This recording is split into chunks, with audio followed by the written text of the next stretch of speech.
सारे ही फोटोग्राफ देख रहा हूं और इन सारे लोगों में एक चीज बड़ी कॉमन है।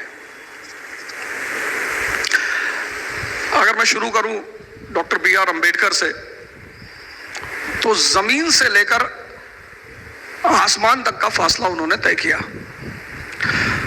आजाद साहब मक्का में पैदा हुए, कॉन्स्टिट्यूएंट असेंबली में रहे, मौला अल्लामा इकबाल साहब, और अगर मैं थोड़ा सा बायस्ड हूं, वो कभी कभी मैं हो जाता हूं, तो APJ कलाम साहब। कलाम साहब ने एक किताब लिखी, मैं यहीं से शुरू करूंगा और मैं चाहूंगा कि आप सब एक बार उस किताब को जरूर पढ़ें, इग्नाइटेड माइंड्स। मालिक का जो सबसे बड़ा तोहफा है, भगवान, खुदा, जो भी हम उसे कहें, वो है मन। Ignited minds.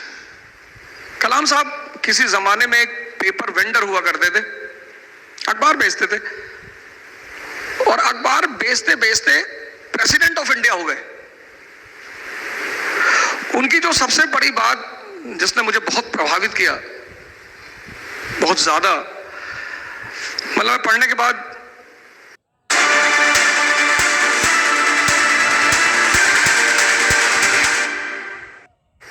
एक लंबे समय तक सोचता रहा कि ऐसा संभव है, ऐसा पॉसिबल है।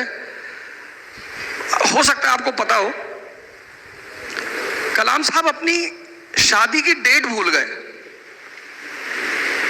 मैं तो 1 महीने से हर डेट काट रहा था कि अब मेरी शादी 15 दिन बाद, अब मेरी शादी 14 दिन बाद, 13 दिन बाद। तो जब मैंने ये लाइन पढ़ी कि कलाम साहब अपनी शादी की डेट भूल गए, तो एक पल को मुझे लगा कि नहीं नहीं, ये नहीं हो सकता। जिंदगी में मालिक ने कई सारी खुशियां दी, उसमें से शादी भी एक खुशी है।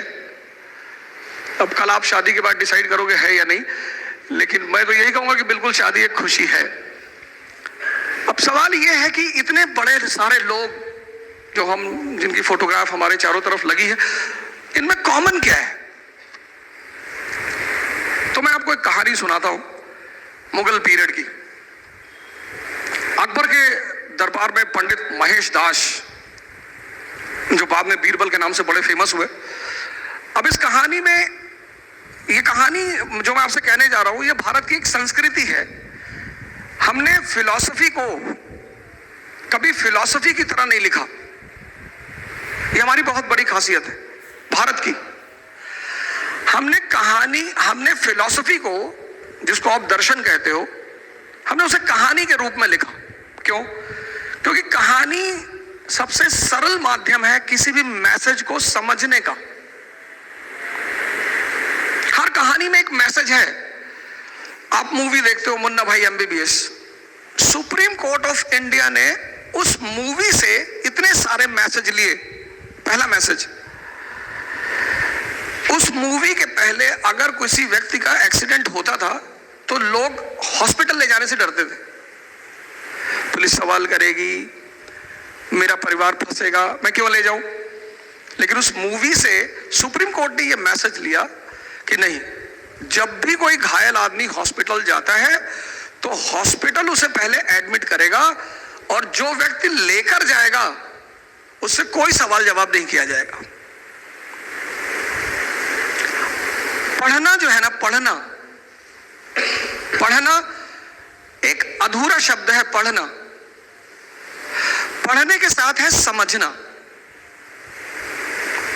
अब किताबें कैसे लिखी हैं, आप सब एक किताब पढ़ते हो, लेकिन एक आदमी कुछ ज्यादा समझता है, एक आदमी कुछ कम समझता है। उसके पीछे वजह क्या है?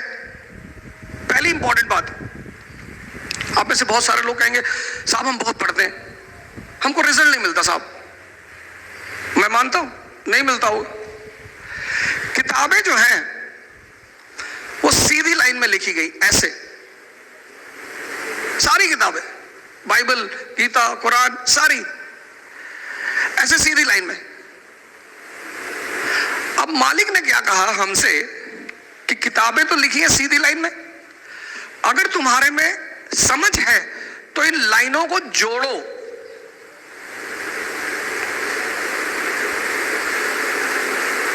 बात पे फिर से गौर करिए। आप किताब पढ़ते हैं, आप में से बहुत सारे लोग उन लाइनों को जोड़ते नहीं, पढ़ते चले आते, पेन ले लिया, अंडरलाइन कर रहे हैं। नहीं, जैसे मूवी मैसेज दे रही है, ऐसे वो किताबें भी मैसेज दे रही हैं।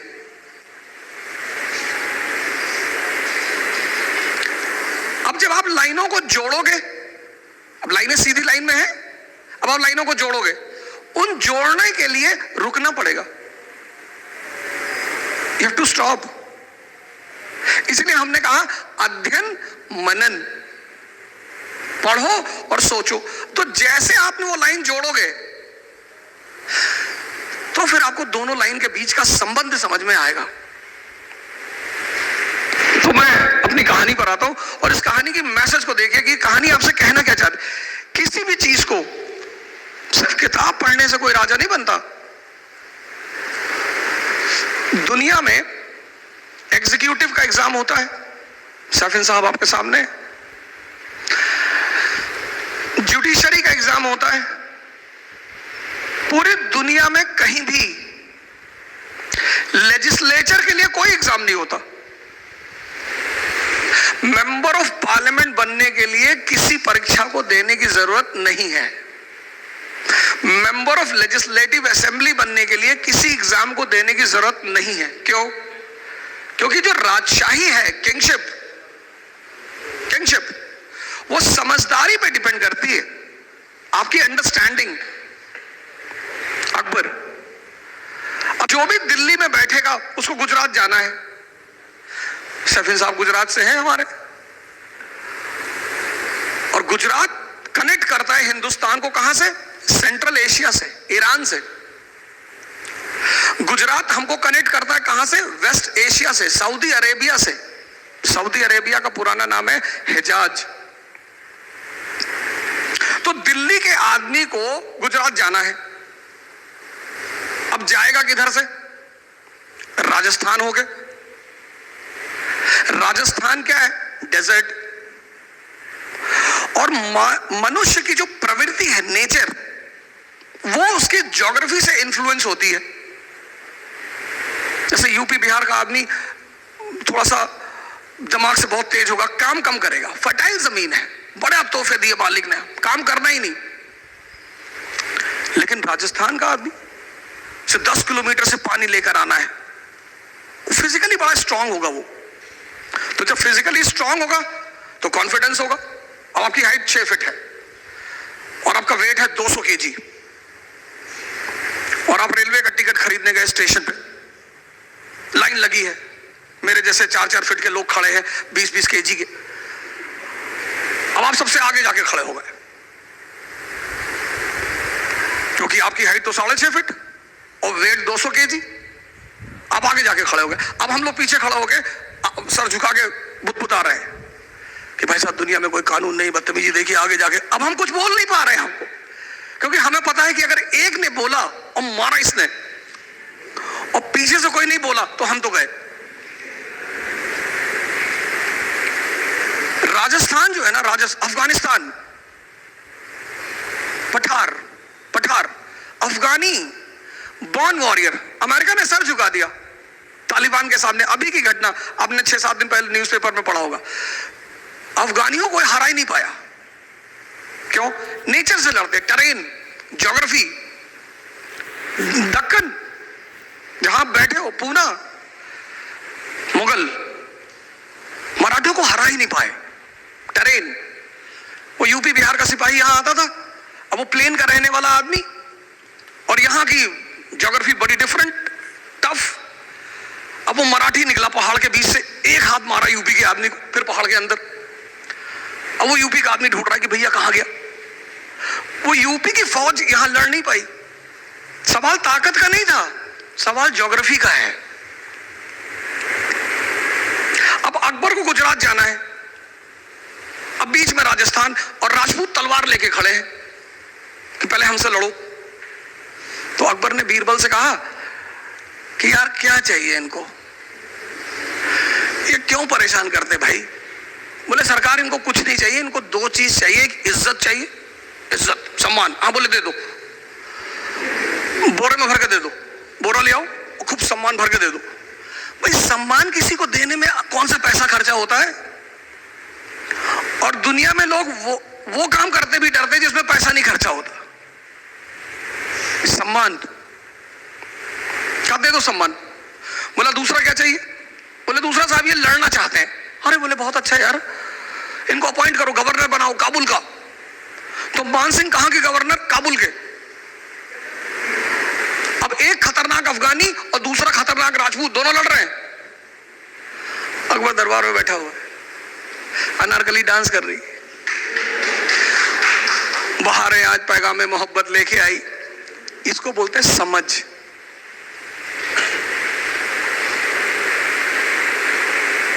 इसको बोलते हैं समझ।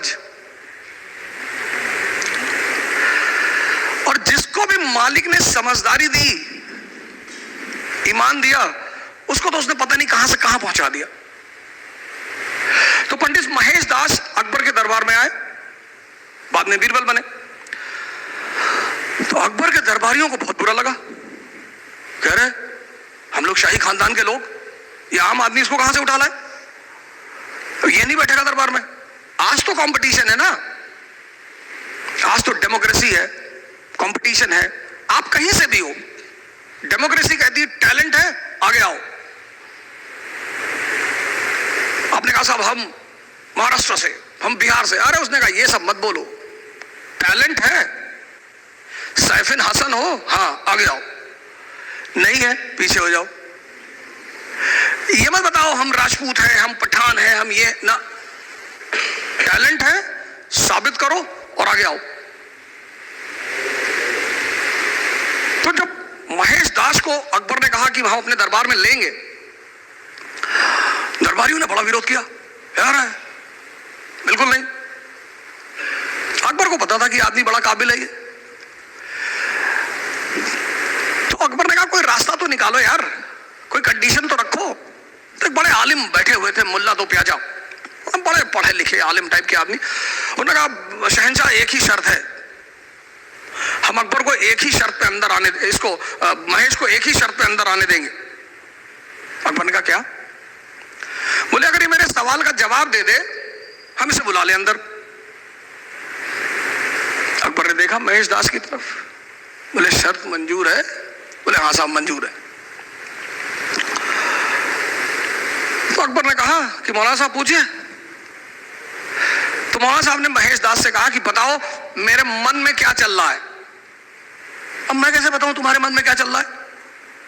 पर बीरबल ने कहा कि सरकार मुझे पता है आपके मन में क्या चल रहा है। आप चाहते हैं कि शहंशाह अमर हो जाएं, आप चाहते हैं कि शहंशाह की जो हुकूमत है वो पूरी दुनिया पे फैल जाए, आप चाहते हैं कि दुनिया की जितनी खूबसूरत औरतें शहंशाह की सबसे शादी हो जाए। मौलाना साहब तो हंसने लगे। अकबर ने पलट के देखा, कहा मौलाना साहब? बोले सरकार बस यही बातें सोच रहा था सरकार। ये पहला मंत्र है सफलता का, पढ़ना नहीं है। इस्लाम जब पैदा हुआ पूरी दुनिया में अंधेरा था, पूरी दुनिया में। आप कभी इस्लाम की हिस्ट्री पढ़ो, यूरोप औरतें जलाई जा रही थी विच हंटिंग के नाम पे, विच हंटिंग। हिंदुस्तान सती प्रथा, चीन में तो लड़कियों को ऐसे ही मार डालते थे। पूरी दुनिया में अंधेरा, और उस अंधेरे में मोहम्मद साहब लैंप लेकर खड़े हुए। इस्लाम, प्रेम, मैसेज। हुजूर साहब गुजरते थे एक रास्ते से, कोई महिला उनके ऊपर डेली कूड़ा फेंकती थी। हमारे आपके ऊपर फेंक दे हम तो गोली चला दे तुरंत, कि वो कूड़ा फेंकोगे, वो भी हम मतलब मैं वाजीराम के टीचर, इतनी औकात तुम्हारी? पैगंबर, पैगंबर, हम तो उसके सामने कुछ है ही नहीं। पैगंबर, मालिक का सीधा हाथ है उस आदमी के सर पे। एक दिन उस महिला ने कूड़ा नहीं फेंका, वो मकान के अंदर गए, पता किया कि मोहतरमा कहाँ है, पता चला बीमार है। गए, हालचाल पूछा, कहा मालिक से दुआ करूंगा कि आप जल्दी ठीक हो जाए। ये है, ये हमसे लोग पूछते हैं, मैं मेडिवल इंडिया पढ़ाता हूं, लोग मुझसे पूछते हैं इस्लाम इतनी ऊंचाई पे कैसे था, मुसलमान इतनी ऊंचाई पे कैसे थे, स्पेन से लेकर चाइना सी, कैस्पियन से लेकर हिंदुस्तान, पूरे इलाके में मुसलमानों का कब्जा। क्यों? क्योंकि वो अपने उस वक्त पैगंबर को समझते थे कि जीतने के सिद्धांत क्या है। जीतना तलवार से नहीं, तलवार से तो लूटा जाता है। चोर किस चीज का इस्तेमाल करता है? तलवार का।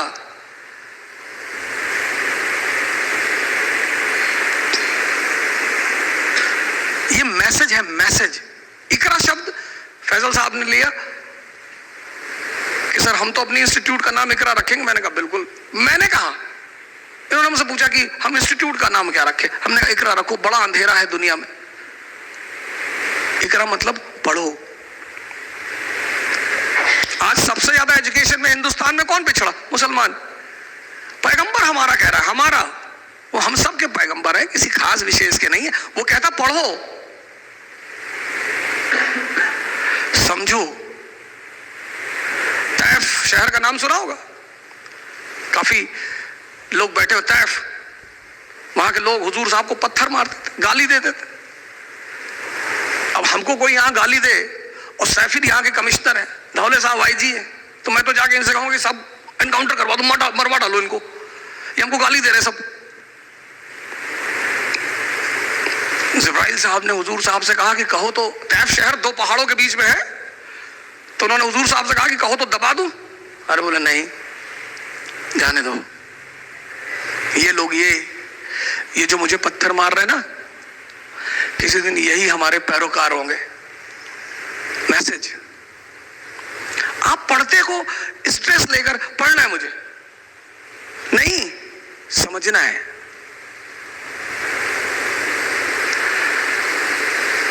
आप पहली गलती पता क्या करते हो? आप स्ट्रेस लेके काम करते। पढ़ना है, मैं नहीं कहता, आप किताबें इतनी प्यारी चीज है, इतनी, पर कब? जब आप उन्हें समझो। 1922 में 1920 गांधी जी की फोटो देखकर याद आ गया। अब अगर मैं सबकी फोटो देखकर आपको कहानी सुनाऊं तो ये तो चलता रहेगा, तो गांधी जी पे मैं मसले को खत्म करूंगा। 1920 में इस आदमी ने असहयोग आंदोलन, नॉन कोऑपरेशन मूवमेंट चलाया। ब्रिटेन की पार्लियामेंट ने अपने वॉइसरॉय से कहा कि मूवमेंट को रोको, ये गांधी की टीआरपी क्यों बढ़ा रहे हो, रोको मूवमेंट। रीडिंग वॉइसरॉय था, उसने कहा सर हम नहीं रोक सकते। बोले क्यों? बोले सर ये जो सत्याग्रही है ना, ये भजन गा रहे हैं सर सड़क पे, ईश्वर अल्लाह तेरे नाम, इनको बुद्धि दे भगवान। अब जो आदमी आपके लिए दुआ मांग रहा है, मैं आपके सामने गन लेके खड़ा हूं, आप कह रहे हो कि मालिक इसको सद्बुद्धि दे दे, तो अगर मेरे अंदर इंसान है तो मैं आपका पैर छू लूंगा तुरंत, मारने का सवाल ही नहीं उठता। आपने कभी सोचा हम इस आदमी की क्यों इज्जत करते हैं? इसलिए नहीं कि आदमी नंगा रहता था ना, वो बात नहीं है। फिर अब गांधी जी कपड़ा नहीं पहनते थे, ऐसे बहुत सारे लोग नहीं पहनते। 1922 में चौरी चौरा एक जगह है यूपी में, वहां का पुलिस स्टेशन जला दिया, पुलिस वालों को जला दिया, सरकार पे सीधा हमला। सरकार ने कहा मारेंगे इन लोगों को, खूब मारेंगे। वही घटना, सेम वही घटना 2010 में हुई। आदरणीय बाबा रामदेव रामलीला ग्राउंड में करप्शन के खिलाफ लड़ाई लड़ रहे थे। India against corruption, very good, बहुत अच्छा, आपको लड़ो, आपको हक है, आप हिंदुस्तान के नागरिक हो, डेमोक्रेसी है, आप लड़ो। सरकार ने उन्हें आदेश दिया कि 12 बजे के बाद रामलीला ग्राउंड छोड़ देना। अब सरकार, हमें सरकार के आदेश, हम करप्शन के खिलाफ लड़ रहे हैं, हम सरकार से थोड़ी लड़ रहे हैं, हमें चले जाना चाहिए था। पर बाबा वो बात नहीं समझ पाए। आगे क्या हुआ कहने की जरूरत ही नहीं। लेकिन 1922 में उस आदमी को यह बात समझ में आई, उसने मूवमेंट को रोक दिया। उसे पता था मुट्ठी भर लोग हैं, मुट्ठी भर, सरकार बहुत मारेगी, इनको इतना मारेगी कि ये दोबारा आंदोलन पे आएंगे नहीं। तो जैसे ही चौरी चौरा का कांड हुआ, गांधी स्टॉप्स द मूवमेंट, खत्म कर दिया मूवमेंट। कहा I don't have faith in violence, मुझे हिंसा में विश्वास नहीं है। अरे सरकार ने कहा 1 हफ्ता रख लो, बोले हाई नहीं। एक भी आदमी इस मुल्क में नहीं मारा गया। महान है वो आदमी। किसी का विरोध करो और वो तुम्हें मार ना पाए। मैसेज पढ़ो किसके लिए? मैसेज के लिए। अगर आपकी पढ़ाई से आपको मैसेज नहीं मिलता, बेकार है। आपने कहा साहब ये किताब खत्म कर ली, मेरे पास लोग आते हैं, मैं कहता हूं एनसीईआरटी, मैं तो बड़ी किताबों, आईएएस बनना मतलब क्या? समझदारी। पहले अटेम्प्ट में 22 साल में। हमारा कुछ नहीं है इसमें। हम ये नहीं कहेंगे हमने बना भाई, हमने भाई साहब, नहीं नहीं, हमें बनाना आता, हम अपनी बहन को बना देते, भाई को बना देते। ये इस पूरे आदमी, इसकी योग्यता है इस आदमी की। इसने हमसे पूछा कि सर दिल्ली की तरफ से जाए, हमने कहा इधर से चले आओ, बस इतना रोल था हमारा, और ये आदमी चला गया। लेकिन जब तेंदुलकर का नाम होगा, सर ने अभी नाम लिया, तो आचरेकर तो होगा ही, हमारा तो होना ही था। हमारी लालच तो यही है। एक टीचर एक लालच में जीता है कि जब मेरे स्टूडेंट का नाम होगा तो उसकी जीवनी में एक लाइन मेरे नाम पर भी होगा। ये उसकी लालच है। पैसा तो मालिक बहुत दे रहा है, लेकिन नाम, मैसेज। अब मैंने क्या किया, बहुत सारे लोग सेमिनार लेते हैं, बोलते हैं ये करो वो करो, ऐसा ठीक है, अच्छा बोलते, सब सही बोलते, कोई गलत नहीं बोलता। लेकिन आज मैं एक नया प्रयोग करने जा रहा हूं। मैंने आपको एक बुकलेट दी है, मिली आपको?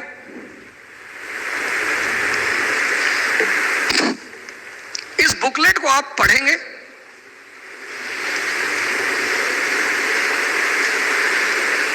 दो पेज है, कितना मिनट?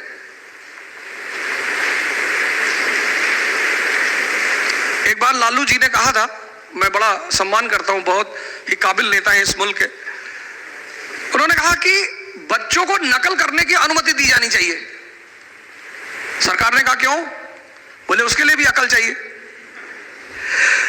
कम से कम जो लोग नकल में फेल हो जाएंगे उनको इस बात का तो एहसास होगा कि हमारे लिए नहीं है। माँ बाप तो बहुत सारे स्कूलों में नकल कराने जाते हैं। अरे भाई ये तो खुद से कर लेने दे। मुझे उनकी वो बात बड़ी अच्छी लगी।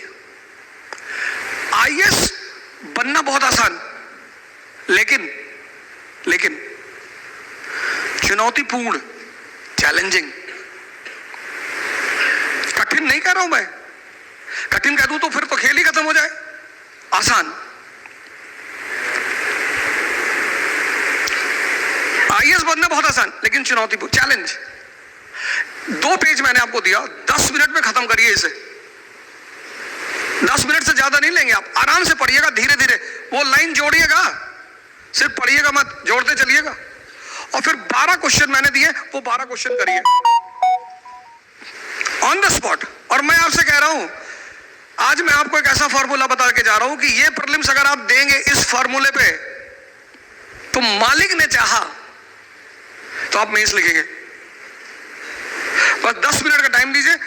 12 बज चुके हैं, 12:10 पे 12:20 10 मिनट पढ़ेंगे और 10 मिनट में आप सवाल करेंगे।